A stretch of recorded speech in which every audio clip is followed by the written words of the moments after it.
We're still waiting on some movement on Illinois' gun and magazine ban being challenged in the 7th Circuit U.S. Court of Appeals. We also have the U.S. Supreme Court not yet listing some of the cases they're considering when it comes to gun and magazine bans. But while people wait for the outcomes there, you got to be mindful about what the new Illinois General Assembly could bring up. Welcome in. It's Illinois in Focus Daily. I'm Greg Bishop. General Assembly, of course, is new, so all of the legislation they filed the previous 2 years trashed. They're not able to take those up anymore. But with a new General Assembly comes thousands of new bills, and let's get into it because some of them could be impacting a variety of different ways that you store your firearms or have to report about your firearms. I connected with a couple of Second Amendment advocates last week to talk about this. But you have Dan Eldridge from Maxon's Shooters Supplies talking about Karina's bill and how the Second Amendment advocates just did not want to take part in having conversations about that measure that ultimately passed during lame duck session earlier this month. We chose not to participate, not to give testimony, because we're not going to teach them how to make a better law here. And some of the other thoughts that Eldridge had concerning proposed legislation, like safe storage, saying that you have to store your firearm locked if there's a prohibited person in your house or your business, and that prohibited person could be somebody without a FOID card. That's enough to make them a prohibited person, and this is proposed legislation, right? So earlier this month, they passed Karina's law. It's a red flag law. It says that if you are the subject of a red flag order of protection, then police have to confiscate your firearms. No longer would it be you give those firearms to a responsible third party. So that's expected to be signed into law. Governor J.B. Pritzker has said that. But proposed, you've got the safe storage issues that say, you know, if you're a prohibited person, you can't be around the firearm. If you are the person who owns the firearm, it has to be locked if there's a prohibited person in your home. And again, that could be somebody who doesn't have a FOID card. 13 million people in Illinois, 2-point-something million have FOID cards. That means the 11 other million people don't, so they're prohibited people. Is that even manageable, first off? And also you have lost and stolen reporting. They want to tighten up the time frame that you have to report lost and stolen firearms. Here's Dan Eldridge again talking about how these are just non-starters for the Second Amendment community. The sky's the limit, I guess. And I just, our position on any of those things as 2A advocates would be obvious. So clearly not a lot to say about what to expect in the new General Assembly. But you've got also the, what should be happening here, right?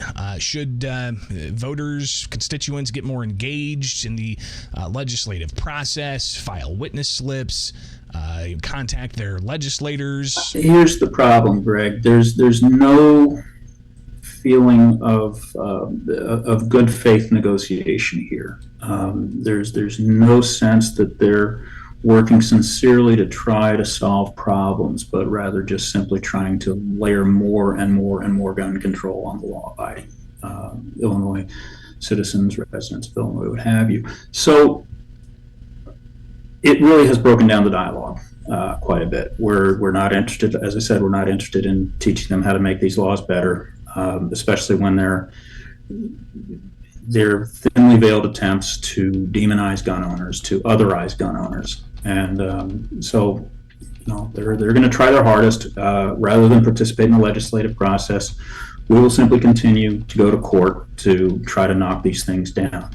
Remember, when we win against PICA, we will seek attorney's fees, and it is a substantial number that we will get back, which will provide our organization and the other gun rights organizations with substantial resources to start going after these other gun control initiatives in Illinois. So it's a long way, though, before we get to that point where the plaintiffs in these cases can actually get some of their funds refunded.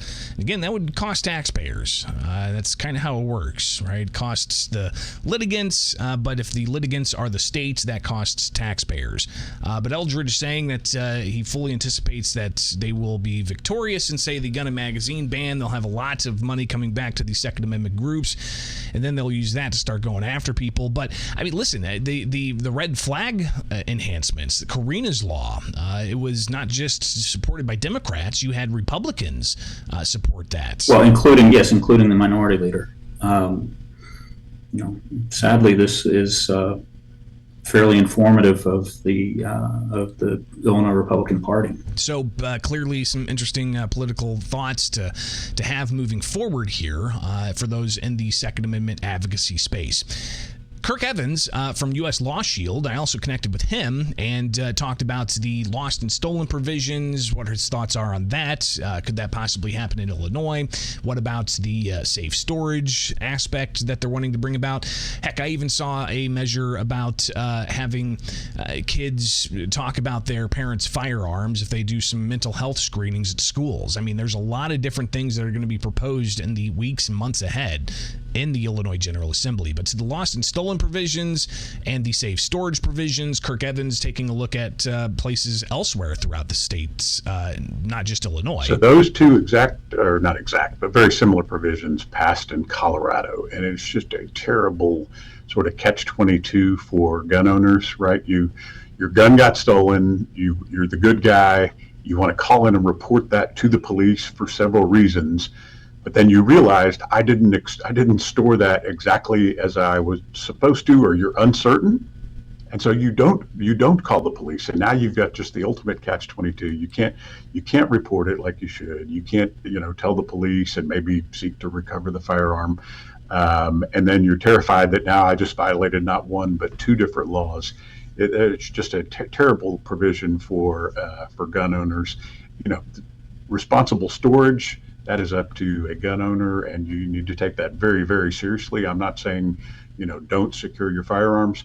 It's just these two laws have very, very difficult implications for law-abiding gun owners. And with us being on the ground at the Illinois State Capitol, we will be keeping close tabs on those proposed pieces of legislation and anything else that comes up. Of course, you've got the budget that's going to be top of mind, pensions are out of control, property taxes, so much more, but obviously how legislators in the state of Illinois enact different types of gun control measures, we shall see. It's Illinois in Focus Daily. I'm Greg Bishop. Again, those who are watching the live stream, about halfway through this segment, the live stream just kicked off.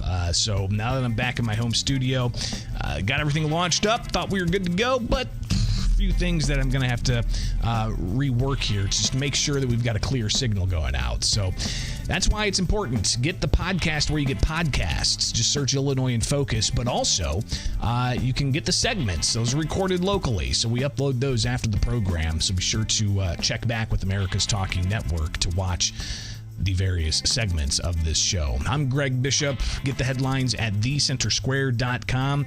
And we'll see you back here tomorrow morning.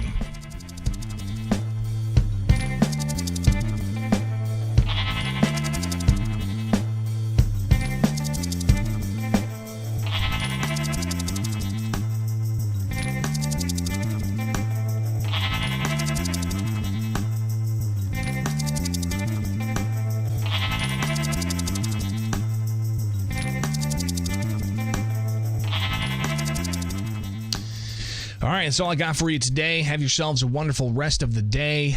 Be sure to get the podcast where you get those podcasts, Illinois in Focus Daily. All right, and we'll see you back here tomorrow for another edition of Illinois in Focus.